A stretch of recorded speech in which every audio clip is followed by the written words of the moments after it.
আপনি যদি 12,000 টাকার মধ্যে এমন একটি ফোন কিনতে চান যে ফোনটিতে থাকবে বাজেট অনুযায়ী মোটামুটি ভালো ক্যামেরা কোয়ালিটি, মোটামুটি ভালো গেমিং করা যাবে, থাকবে বিগ ডিসপ্লে, বিগ ব্যাটারি, তাহলে আজকের ভিডিওটি আপনার জন্য। আজকের ভিডিওতে আমরা Oppo A15s এই ফোনটির ফুল ডিটেলস নিয়ে আলোচনা করব। এর প্রাইস কিরকম হবে, এখানে কি কি স্পেসিফিকেশন থাকতে পারে, এই ফোনটি কবে লঞ্চ হতে পারে, এই সব কিছুই। আর এই ফোনটিতে Oppo এই বাজেট অনুযায়ী সব দুর্দান্ত স্পেসিফিকেশন দিয়ে নিয়ে আসতে যাচ্ছে। সো সম্পূর্ণ ভিডিওটি দেখতে থাকুন। আর আপনি যদি আমাদের চ্যানেলে প্রথমবার এসে থাকেন তাহলে নিচে থাকা সাবস্ক্রাইব বাটনটি ক্লিক করে পাশে থাকা বেল আইকনটি প্রেস করে রাখবেন আমাদের সকল ভিডিওর নোটিফিকেশন সবার আগে পাওয়ার জন্য। সো আর দেরি না করে মূল ভিডিওতে যাওয়া যাক।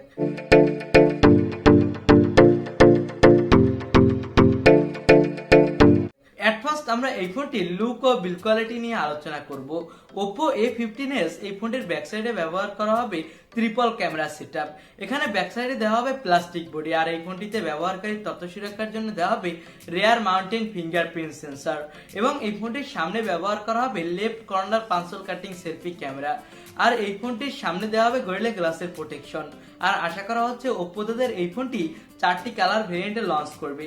তো এই ফোনটির লুক ও বিল্ড কোয়ালিটি এই 12,000 টাকা বাজেটে ঠিকঠাকই হবে বলে আশা করা যায়, কারণ এই 12,000 টাকা বাজেটে প্রায় সব কোম্পানিগুলোই তাদের ফোনে এই সেম মানের লুক ও বিল্ড কোয়ালিটি আমাদের প্রোভাইড করে থাকে। এবার এই ফোনটির ডিসপ্লে কোয়ালিটি নিয়ে আলোচনা করা যাক।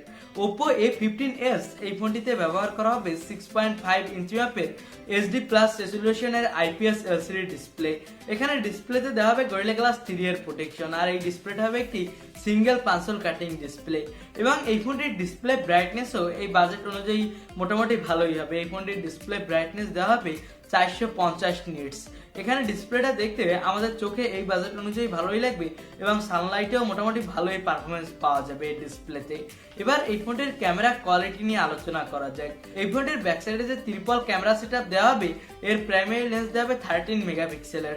এখানে যথাক্রমে দেওয়া হবে 2 মেগাপিক্সেলের ম্যাক্রো আর 2 মেগাপিক্সেলের ডেপথ সেন্সর। এই ফোনটির ব্যাক সাইডের ক্যামেরা দিয়ে ফুল HD+ রেজোলিউশনে ভিডিও রেকর্ড করার সাপোর্ট দেওয়া হবে। একটি ফোনের ক্যামেরা সেকশনে আমাদের প্রয়োজনীয় যেসব সেন্সর দরকার সবই পেয়ে যাবেন আপনি এই ফোনটিতে। এখানে দেওয়া হবে সুপার নাইটস্কোপ মোড, পেয়ে যাবেন স্লো মোশন ভিডিও রেকর্ড করার সাপোর্ট, পেয়ে যাবেন ম্যাক্রো শট মোড, এবং এই ফোনটির সামনে ব্যবহার করা হবে 8 মেগাপিক্সেলের পাঞ্চল কাটিং সেলফি শুটার। এই ফোনটির সামনের ক্যামেরা দিয়েও ফুল HD+ রেজোলিউশনে ভিডিও রেকর্ড করার সাপোর্ট দেওয়া হবে।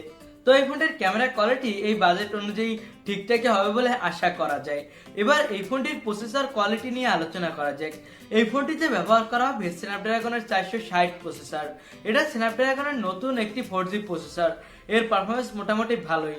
এটা 11 ন্যানোমিটারের একটি প্রসেসর। এর up to clock speed 1.8 GHz। এর এন্ডিনো 610 GPU। এখানে আপনি মোটামুটি ভালোই গেমিং এক্সপিরিয়েন্স পেয়ে যাবেন। এখানে আপনি PUBG, free fire, call of duty এই সব ধরনের হাই সেটিংসের গেম এই বাজেট অনুযায়ী মোটামুটি ভালোই প্লে করতে পারবেন। তবে ততটাও ভালো স্মুথ পারফরমেন্স পাবেন না এই ফোনটিতে। আর আশা করা হচ্ছে এই ফোনটি Oppo 3টি র্যাম ভেরিয়েন্টে লঞ্চ করবে। এর বেস ভেরিয়েন্ট শুরু হবে 464GB থেকে, এবং এই ফোনটির টপ ভেরিয়েন্ট হবে 4128GB। এখানে ব্যবহার করা হবে LPDDR4 এক্সাম, সাথে UFS 2.1 স্টোরেজ। এখানে এই দুইটির মিলিত কম্বিনেশনে এই ফোনটিতে আপনি মোটামুটি ভালোই ফাস্ট পারফরমেন্স পেয়ে যাবেন।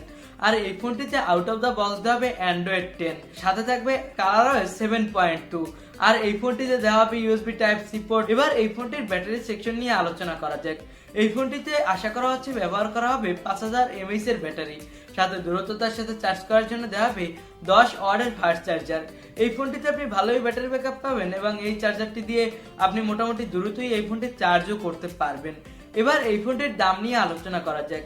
আশা করা হচ্ছে এই ফোনটির দাম হবে ইন্ডিয়ান রুপিতে 11,000 রুপির আশেপাশে, যা বাংলাদেশে আসলে আনঅফিসিয়ালি 13 থেকে 14,000 টাকায় পাওয়া যাবে বলে আশা করা যায়। তো ওপ্পোর ফোন হিসেবে এবং এই ফোনটির স্পেসিফিকেশন অনুযায়ী এই ফোনটির দাম ঠিকঠাকই আছে বলে আমার কাছে মনে হয়েছে। এই বাজেটে আপনি এই ফোনটি নিতেই পারেন।